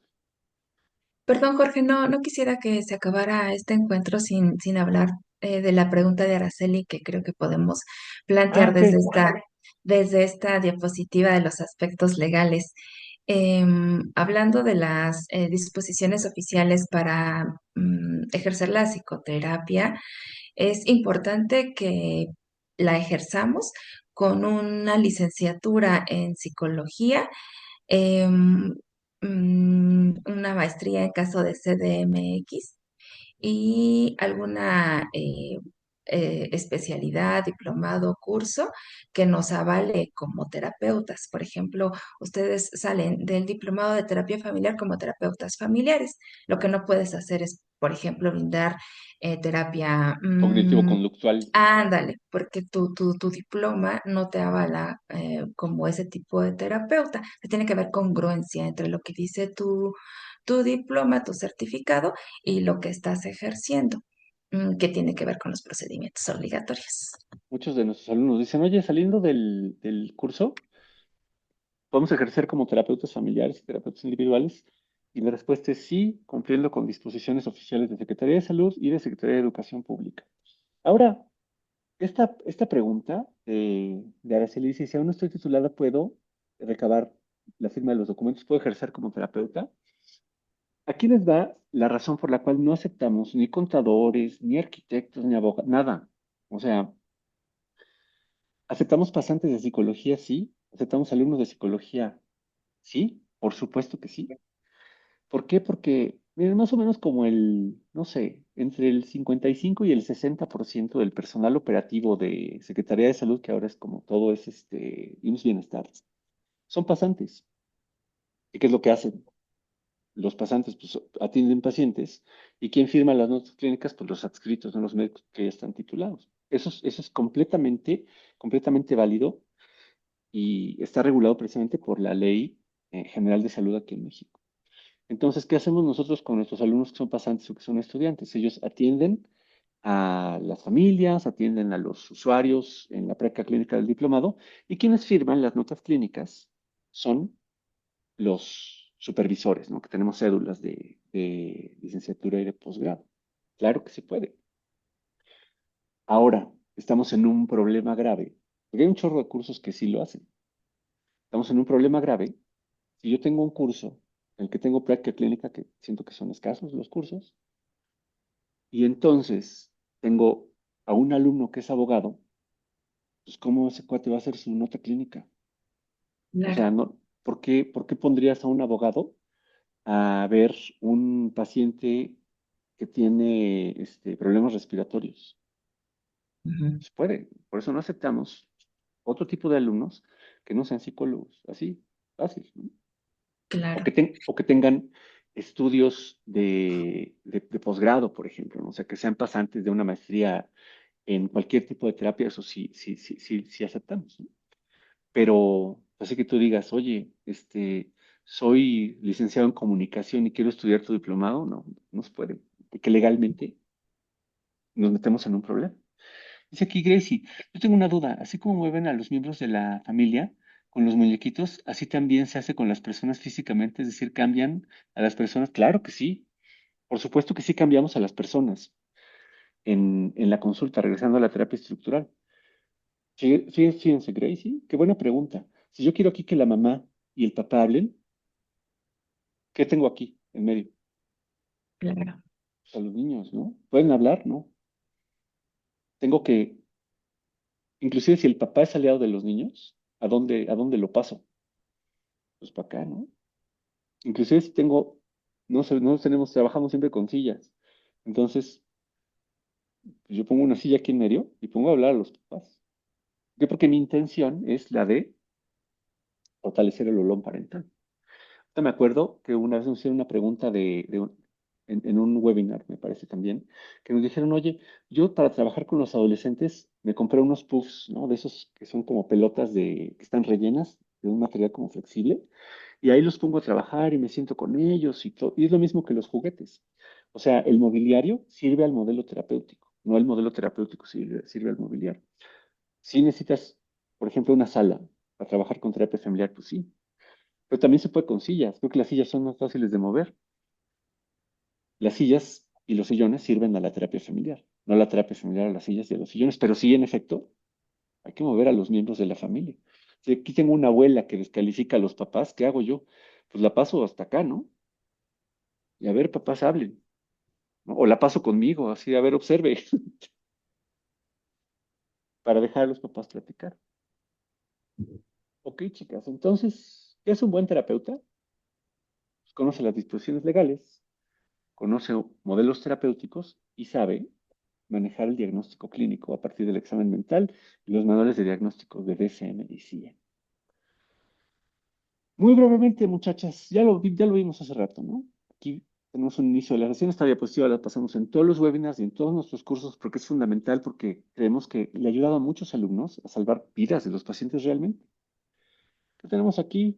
Inicio de la sesión, pero aquí está el foquito rojo, ¿no? Del coche de Amanda. Lo corría a 140 kilómetros por hora con intenciones de morir. O mi esposo me pega, me maltrata. O, híjole, psicóloga, venimos porque mis niños se portan mal. Y es que yo creo que está relacionado porque mi esposo se toma casi, casi medio litro de tequila diario. Fíjense, ¿eh? Ustedes pueden decir que son los casos más complicados del mundo, pero son los más fáciles de resolver. ¿Por qué? Porque todos se refieren a tres situaciones de riesgo: urgencias psiquiátricas, consumo de sustancias, violencia de género. ¿Qué es lo que hacemos? Evaluamos con examen mental. ¿A partir de qué? Pues de DSM y CIE, y generamos una hoja de referencia. Urgencias psiquiátricas al psiquiatra, consumo de sustancias con un adictólogo, violencia de género a una unidad especializada para atención a la violencia de género. Pueden decirme, oye, ¿me los puedo quedar? ¿Me puedo quedar este tipo de casos? Sí se los pueden quedar. Pero aquí hay dos contradicciones. Número uno, ponen en riesgo la vida de los usuarios.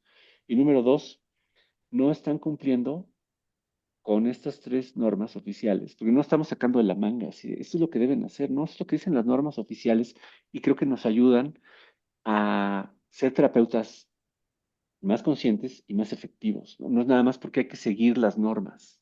Quiero agregar una idea, Jorge, porque Angie, si la gracias. terapeuta eligiera, dijera, bueno, órale, me los voy a quedar, ¿no? Pese a esto que estamos viendo aquí, hay una situación de urgencia psiquiátrica, consumo de sustancias o violencia, y la terapeuta dice, no voy a obedecer las normas y, y me lo voy a quedar, aunque sé que la vida o el bienestar de los usuarios está en riesgo.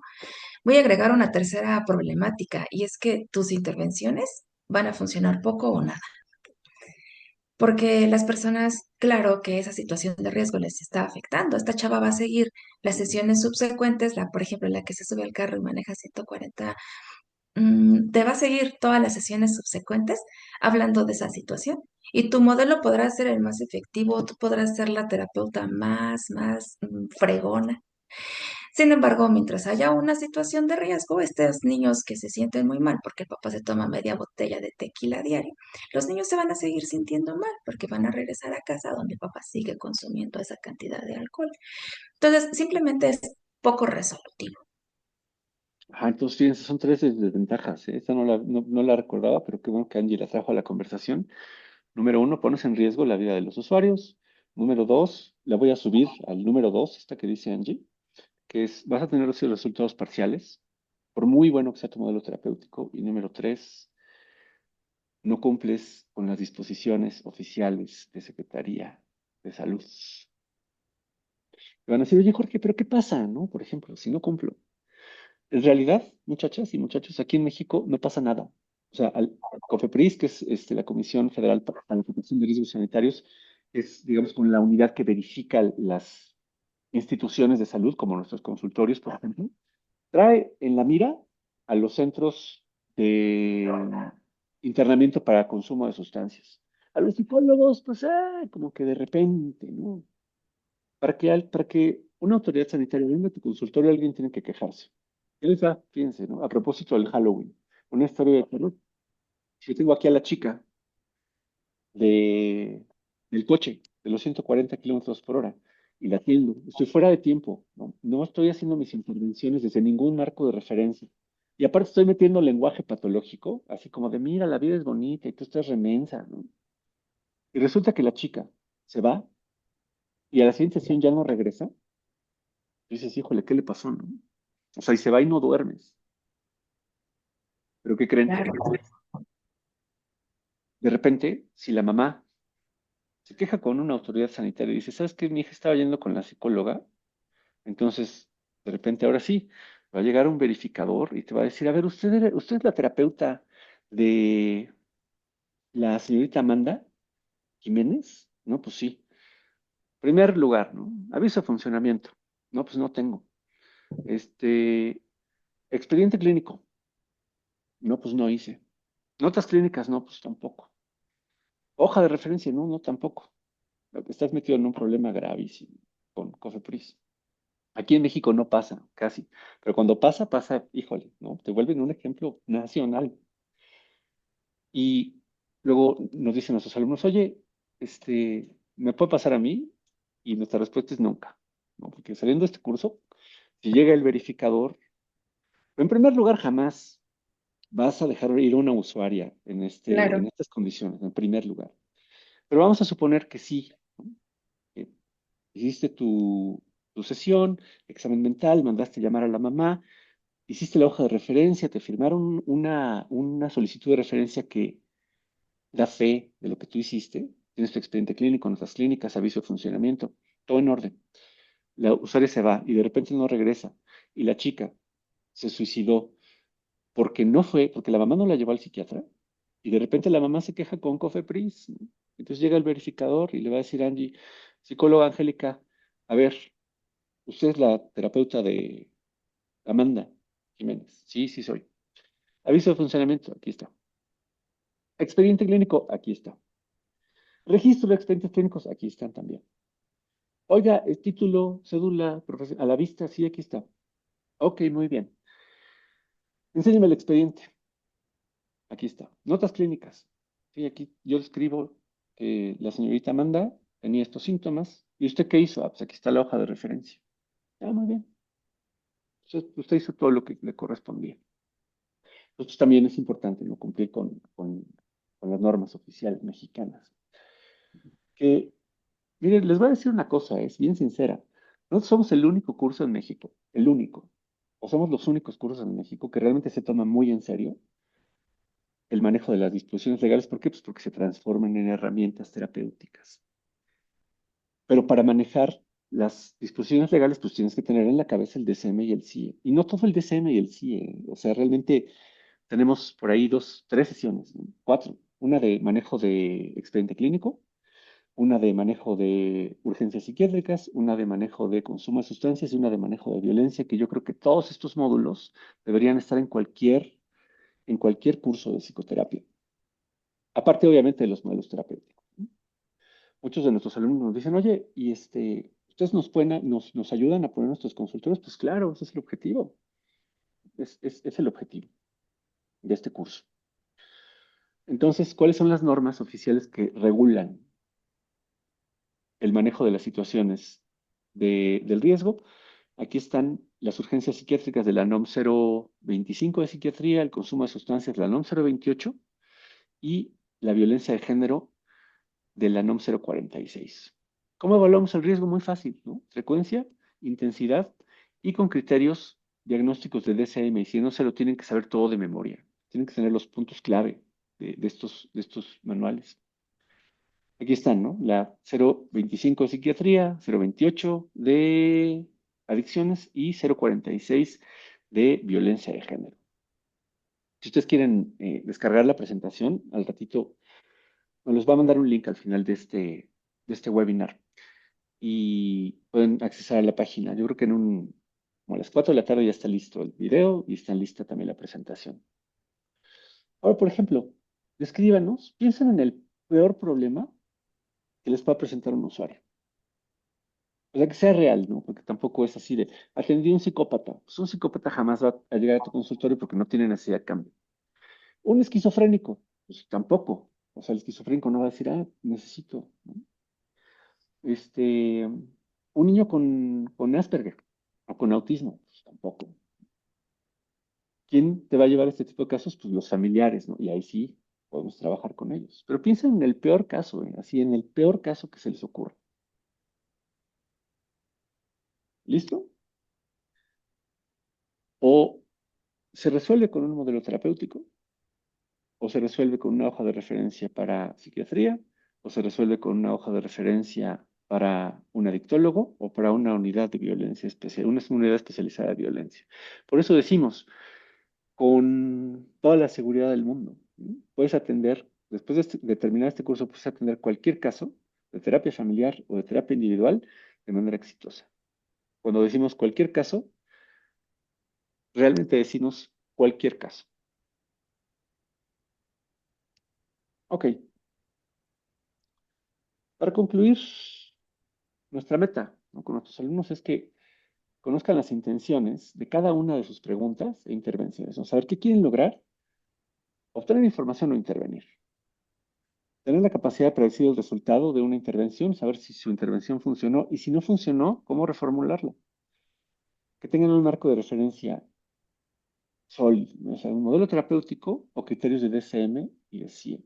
Y que puedan autosupervisarse. ¿Cómo puedes reflexionar para ser un mejor terapeuta tú solito? Pues teniendo un marco de referencia claro. En resumen, muchachos, ¿qué buscamos nosotros? Que ustedes tengan una intención terapéutica, que puedan organizar el discurso de los usuarios, que no estén recabando información que no les sirva, ya sea para utilizar un modelo terapéutico y que generen una intervención deliberada. Este es un concepto de Scott Miller, de Deliberated Practice, que viene en un libro fantástico, ahorita que se llama Better Results, que lo acaba de publicar en 2022, que habla precisamente de cómo ser un mejor terapeuta, ¿no? Y este es un concepto base, tener una intervención deliberada o organizar el discurso de los usuarios desde DCM y CIE para cumplir con las obligaciones legales y generar una intervención deliberada. Aquí, cumplir con las intervenciones legales básicamente se refiere a tener en orden tu consultorio, saber generar y manejar los expedientes clínicos y saber manejar y generar hojas de referencia. Y ahora sí, ¿no? ¿Cómo sabemos que somos efectivos? Pues a partir de estas escalas de evaluación, que también si quieren la colocamos en la página que les vamos a enviar al rato. Nuestra intención con nuestros alumnos es que descubran un estilo personal para hacer sus intervenciones, que se sientan cómodos, que se sientan orgullosos de su estilo, ¿no? Que puedan construir un espacio de trabajo propio, si es que no lo tienen, o que lo mejoren, y que destaquen en otros espacios de trabajo. Y por último, que tengan ese reconocimiento profesional que todo mundo queremos. Ok, para concluir, muchachas y muchachos.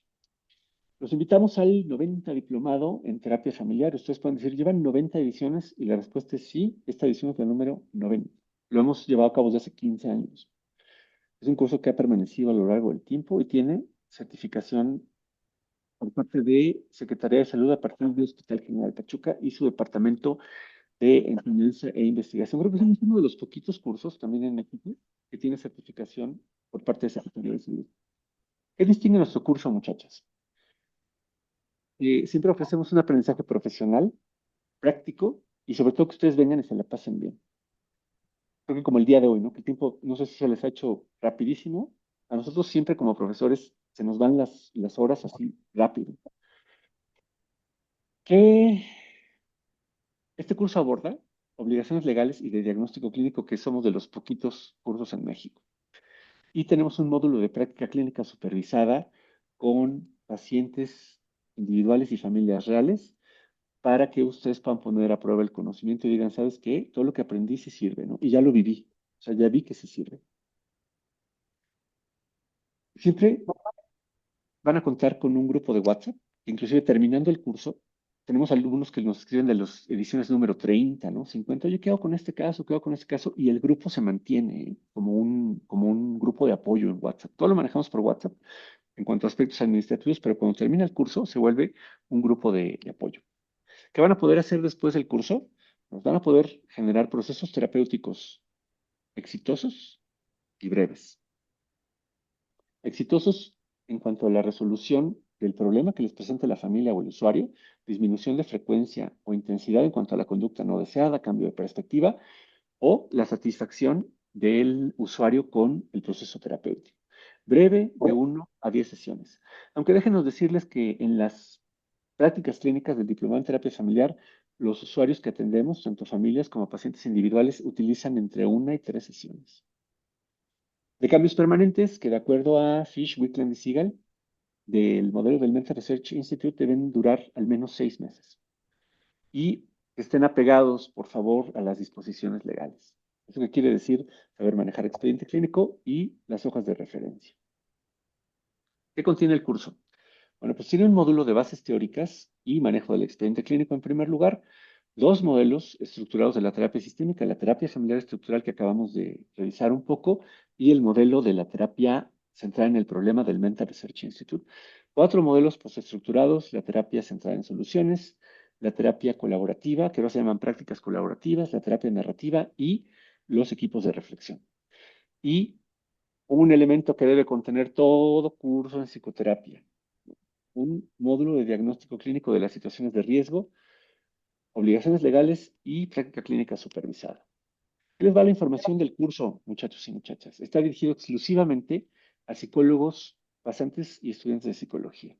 No queremos abogados ni contadores, a nadie le gusta tener un compañero así. Aparte es ilegal de alguna forma.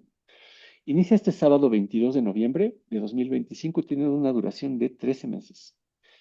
Van a ser 13 meses, de veras, utilizan los 13 meses, es el tiempo que nosotros requerimos así, súper acotadito, para entregar un entrenamiento completo en psicoterapia y terapia familiar, y que realmente podamos decir, puedes atender cualquier caso de terapia familiar o cualquier caso de terapia individual terminando el curso. No hay sesiones de relleno. Cuando se asiste 2 sábados al mes, a partir del 22 de noviembre, de 9 de la mañana a 4 de la tarde. Parece mucho tiempo, se va rapidísimo. El tiempo se nos va como agua. Tiempo de la Ciudad de México. La asistencia es 100% virtual a través de videoconferencia Zoom. Y tiene un valor oficial, es decir, entregamos un documento oficial a partir de Hospital General Pachuca, su departamento de enseñanza y Secretaría de Salud a nivel nacional en todo México. ¿Cuánto cuesta el curso? Tiene un costo de 13 mensualidades de 2,500 pesos, precio normal. Tiene una beca del 33% con inscripción anticipada, 13 mensualidades de 1,600 pesos. Aquí ustedes van a decirnos, oye, ¿realmente voy a invertir bien mi dinero? Y la respuesta es que nuestros alumnos nos dicen, oye, ¿sabes qué? El costo del curso lo recuperé en 3 meses atendiendo pacientes. Y ya no, tienes esa herramienta, porque para nosotros también es importante, ¿no? Que ustedes tengan, digamos, como esta posibilidad de tener otra fuente de ingresos, ¿no? En un consultorio privado, ¿no? O que destaques en tu área de trabajo también. ¿Cómo obtener la beca? Pues la beca se obtiene realizando transferencia o pago electrónico o depósito en efectivo por la primera mensualidad equivalente a la primera inscripción por 1,600 pesos. No hay costo de inscripción. El costo de la primera mensualidad equivale a la inscripción. La fecha límite de inscripción con beca es este sábado 15 de noviembre de 2025, es decir, de hoy en 8 días. De obsequio con su inscripción van los documentos del expediente clínico, porque cómo vamos a pedirles que manejen el expediente si no tienen los documentos, y todas las videograbaciones del curso para que ustedes las puedan ver de manera permanente. Aquí están los medios de contacto, se los voy a colocar en el chat ahora mismo. Muy bien, lo que coloco las,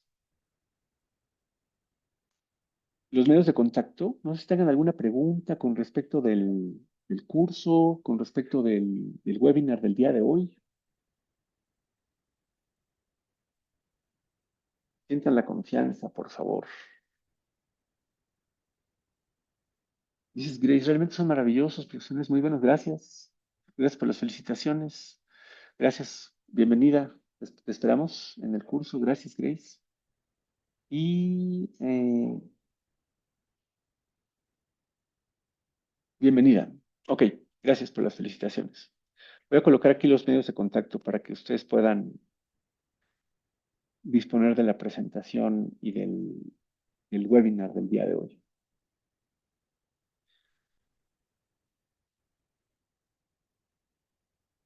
Les voy a poner el número de contacto de Shadai, que seguramente ya estuvieron en contacto con ella. Aquí va. ¿Listo? No sé si hay por ahí alguna pregunta o algo en lo que podemos ser más, más claros, Angie y yo.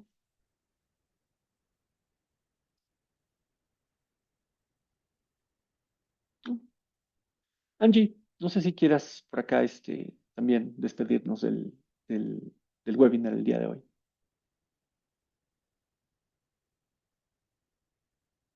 Ok, seguramente Angie ya tiene paciente a las 2 y entonces por eso ya dejó el webinar. Muy bien, ha sido un placer para nosotros el haber podido compartir este espacio con todas y todos ustedes.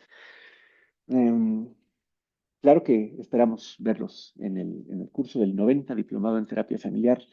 Les dejo los datos de contacto para que puedan descargar el video, la presentación o puedan ponerse en contacto con Shadai para las inscripciones anticipadas antes del 15 de noviembre.